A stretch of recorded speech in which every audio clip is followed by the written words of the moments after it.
Hello दोस्तों, आप सभी का स्वागत है एनीमे की इस दुनिया में।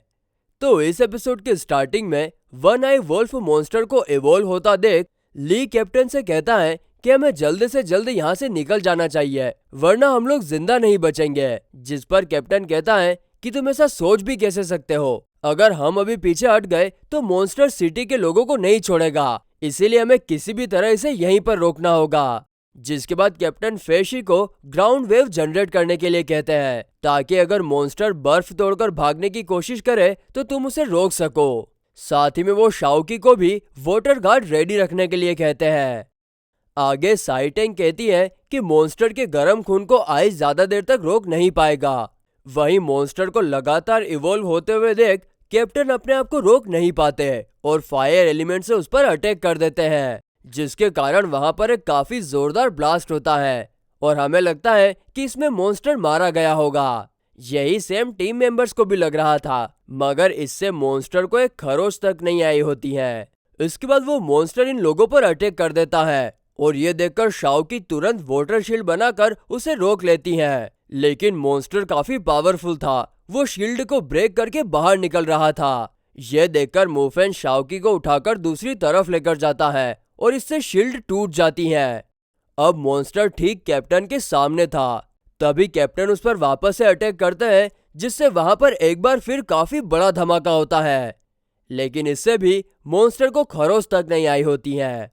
यह देखकर फेशी, साइटेंग और यूएंग तीनों मॉन्स्टर पर एक के बाद एक अटैक करते हैं, लेकिन उससे भी मॉन्स्टर को कुछ भी नहीं होता। वहीं इन सभी के अटैक के बैकफायर से बचने के चक्कर में कैप्टन जख्मी हो जाता है। अब यह देखकर मूफेन को काफी ज्यादा गुस्सा आता है, इसीलिए वो मॉन्स्टर पर लाइटनिंग एलिमेंट से अटैक करता है और इस बार उसकी लाइटनिंग एलिमेंट लेवल 2 की थी, जिससे मॉन्स्टर काइंड ऑफ वीक होने लगता है। और यही चीज साइटेंग मूफेन को बताती है कि अपना अटैक जारी रखो, मॉन्स्टर लाइटनिंग से वीक हो रहा है। मगर मूफेन और हम ऑडियंस को ऐसा नहीं लगता, क्योंकि वो लाइटनिंग से वीक नहीं बल्कि और स्ट्रोंग हो रहा था, मानो वो लाइटनिंग को कंज्यूम कर रहा हो। और इन सब चीजों से हम समझ पाते हैं कि ये मॉन्स्टर बाकी मॉन्स्टर से काफी अलग है। ये देखकर सब लोग मूफेन को पीछे हटने के लिए कहते हैं, वरना वो नहीं बच पाएगा।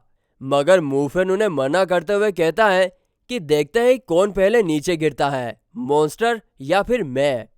वहीं इतने खतरनाक मॉन्स्टर को अपने सामने देखकर बाकी के टीम मेंबर्स की हिम्मत टूट चुकी थी। वे लोग यहाँ से भागने की बात कर रहे थे, जिस पर कैप्टन उन्हें सुनाते हुए कहता है कि अगर आज इसे रोकने में हम सब लोगों की जान भी चली जाए तो कोई परवाह नहीं, क्योंकि अगर हम पीछे हटे तो सिटी में हजारों लोगों की जान पर खतरा मंडराएगा। बस इतना कहते ही कैप्टन मॉन्स्टर पर अटैक कर देते हैं। ये देखकर सब लोग एक साथ मॉन्स्टर पर अटैक करने का डिसाइड करते हैं, और जब वे लोग ऐसा कर ही रहे थे कि तभी वहां पर ढेर सारा पानी आता है, जो मॉन्स्टर को अपने साथ बहाकर लेके चला जाता है। जिसे देखकर सब लोग समझ जाते हैं कि उन्होंने मैजिक काउंसिल से येंगजू को उनकी मदद करने के लिए बुलाया था, वो यहाँ पर आ चुके हैं, जो कि ठीक मूफेन के पीछे खड़े थे।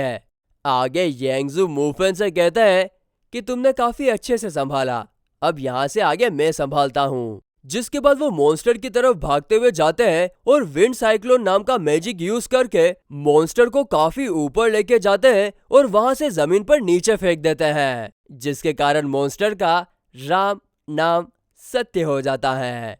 और इसके बाद हमेशा की तरह मॉन्स्टर की स्पिरिट उसकी बॉडी से निकलकर मूफेन के लॉकेट के अंदर चली जाती है। आगे मूफेन येंगजू से एडवांस लेवल मैजिक के बारे में पूछता है और कहता है कि आपकी पावर काफी ज्यादा जबरदस्त है, जिस पर येंगजू कहते हैं कि एडवांस लेवल लाइटनिंग एलिमेंट भी किसी से कम नहीं, और मुझे पूरा यकीन है कि जल्द ही तुम उसे अचीव कर लोगे। इसके बाद साइटेंग येंगजू से कहती है कि काफी सारे मॉन्स्टर जो माउंटेन पे पाए जाते हैं वो सिटी के अंदर देखे गए हैं, हमें इसके लिए कुछ तो करना चाहिए। जिस पर येंगजू कहते हैं कि हम पब्लिक को इन्फॉर्म तो नहीं कर सकते, क्योंकि इससे वो पैनिक हो जाएंगे, हम बस मॉन्स्टर को इन्वेस्टिगेट करने के लिए अपनी मैन पावर बढ़ा सकते हैं, और इसमें हमें आप लोगों की भी जरूरत पड़ेगी। जिस पर वे सब लोग एग्री होते हैं। अगले सीन में जब मूफेन अपने हॉस्टल जा रहा था, तभी कोई लड़की उसे आवाज लगाती है, और वो और कोई नहीं बल्कि जो मिन थी। वो मूफेन को गले लगाकर उसकी मदद करने के लिए उसे थैंक्स बोलती है, मगर मूफेन यहाँ पर कुछ और ही सोच रहा था। वो मन ही मन कहता है कि काफी सॉफ्ट और बाउंसी है। अब गाइस, इससे आप समझ ही गए होंगे कि वो किस चीज के बारे में बात कर रहा है। तभी सीन कट होता है और हम मूफिन को छत पर बैठा हुआ देखते हैं। उसने लॉकेट को हाथ में पकड़ कर रखा हुआ था। दरअसल उसे लग रहा था कि ये locket growth type magic equipment नहीं है, क्योंकि जब से लॉकेट ने वन आई वोल्फ मॉन्स्टर की फाइन स्पिरिट को कंज्यूम किया है, तब से उसने कुछ भी रिएक्ट नहीं किया। मगर तभी अचानक से लॉकेट ग्लो होने लगता है, जिससे देखकर मूफिन समझ जाता है कि लॉकेट सच में एक ग्रोथ टाइप मैजिक इक्विपमेंट है। और जैसे जैसे वो इवॉल्व होगा, ठीक वैसे वैसे मेरी ट्रेनिंग की स्पीड भी इंक्रीज होती रहेगी। जिसके साथ वो ये भी अंदाजा लगाता है कि अगर ऐसा ही चलता रहा तो यूएंग के साथ की फाइट आने तक मैं अपने दोनों एलिमेंट को लेवल 3 तक ले जाने में कामयाब हो जाऊंगा। तभी सीन कट होता है और हमें अगले दिन इवनिंग का टाइम दिखाया जाता है, जहां पर मूफन अपनी बहन शीन के साथ हिल स्टेशन घूमने के लिए आया था। वहीं शीन से बात करने के दौरान मूफेन शीन को खर्च करने के लिए कुछ पैसे देता है और कहता है कि याद से इससे अपने लिए एक मोबाइल फोन जरूर खरीद लेना, ताकि अगर तुम डेंजर में हो तो मुझे कांटेक्ट कर सको। पिछली बार की तरह मत करना जब तुम्हारे हॉस्टल में मॉन्स्टर आया था और तुम्हारा फोन भी नहीं लग रहा था। उस टाइम मैं काफी ज्यादा डर गया था। आगे से ऐसा नहीं होना चाहिए। जिस पर शीन हाँ में जवाब देती है। इसके बाद दोनों भाई बहन खूबसूरत नजारे को एंजॉय कर रहे थे। तभी शीन मूफेन से कहती है कि आज मैंने स्कूल में हीलिंग एलिमेंट को जगाया है, जिसे सुनकर मूफेन उसके लिए काफी ज्यादा खुश होता है। साथ ही में वो यह भी कहता है कि मैंने कभी हीलिंग एलिमेंट की पावर नहीं देखी, तो अगली बार मैं जानबूझकर खुद को चोट पहुंचाऊंगा और तब तुम अपने मैजिक का यूज मुझ पर कर सकती हो। जिसे सुनकर शीन उसे गुस्से में देखती है। यह देखकर मूफेन तुरंत टॉपिक चेंज करते हुए कहता है, अरे तुमने तो सीरियस ले लिया, मैं तो मजाक कर रहा था। वहीं आगे उन दोनों की बातों से हमें यह भी पता चलता है कि इस यूनिवर्स में व्हाइट मैजिक, ब्लैक मैजिक और डायमेंशनल मैजिक भी एग्जिस्ट करते हैं।